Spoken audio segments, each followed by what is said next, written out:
গঠনের এই সিদ্ধান্ত ভুল করেনি। আমরা যে সুশৃঙ্খল জামাত ইসলামকে কল্পনা করে, জামাত ইসলাম থেকে যে সহযোগিতার প্রত্যাশা করে, আন্তরিকতার প্রত্যাশা করে যুদ্ধমুক্ত হয়েছিলাম, তা আজ প্রমাণিত।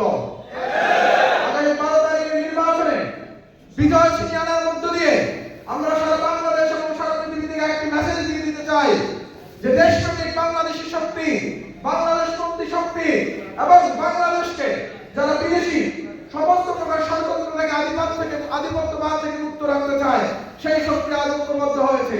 তাদের মধ্যে কোন ধরনের ষড়যন্ত্র করে, কোন ধরনের লোভ দেখে তাদেরকে বিলুপ্ত বা বিভক্ত করা যাবে না ইনশাআল্লাহ।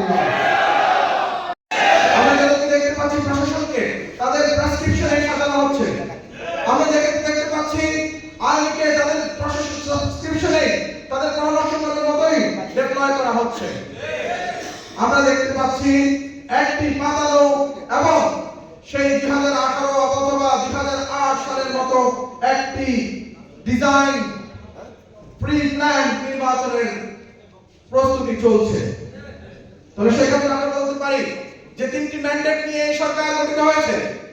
2000 শহীদের রক্ত মানিয়ে যে একটি সরকার গঠিত হয়েছে, সেই সরকারের 3টি ম্যান্ডেট বাস্তবায়ন করতে এখনো পর্যন্ত যে লেভেলে প্রচেষ্টা থাকার কথা ছিল, সেই প্রচেষ্টা তারা রাখতে পারছে না।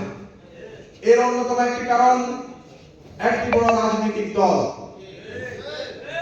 যখন আমরা গণঅভ্যুত্থান থেকে গড়ে ওঠা রাজনৈতিক দল জাতীয় নাগরিক পার্টি, আগে ছিল জাতীয় নাগরিক কমিটি, নাগরিক পার্টি গঠন করে 2025 সালের ফেব্রুয়ারি সাল থেকে আমাদের শত্রু মিত্র চিহ্নিত করে জাতীয় নাগরিক পার্টি সংস্কার কমিশন থেকেই দেশপ্রেমিক রাজনৈতিক দলগুলো, জামাত ইসলামী সহ যে সকল রাজনৈতিক দল রয়েছে যারা সংস্কারের পক্ষে, তাদের সাথে নীতিগতভাবে জোট করেছে, নীতিগতভাবে ঐক্যবদ্ধ হয়েছে।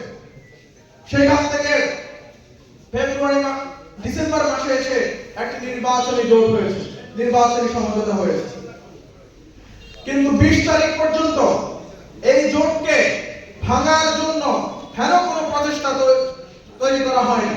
সেটা কেবল দেশের অভ্যন্তর থেকে নয়, বিদেশ থেকে বিদেশি এজেন্সিগুলো এই জোটকে ভেঙে দেওয়ার প্রচেষ্টা নিয়েছে।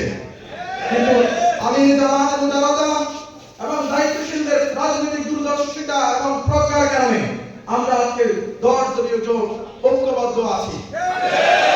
আমরা ঐক্যবদ্ধভাবে আগামী নির্বাচনে বাংলাদেশের মানুষের যে আকাঙ্ক্ষা, 2000 মানুষের যে শহীদ তামান্না এবং আহত পূর্ণ মানুষের যে প্রত্যাশা, শহীদ ওসমান হাদির ইনসাফের বাংলাদেশ গড়ার যে স্বপ্ন, সেই স্বপ্নকে আমরা ইনশাআল্লাহ বাস্তবায়ন করার জন্য মাঠে ময়দানে থাকবো এবং 12 তারিখে বিজয়ের ঝান্ডা নিয়েই আমরা ঘরে ফিরবো ইনশাআল্লাহ।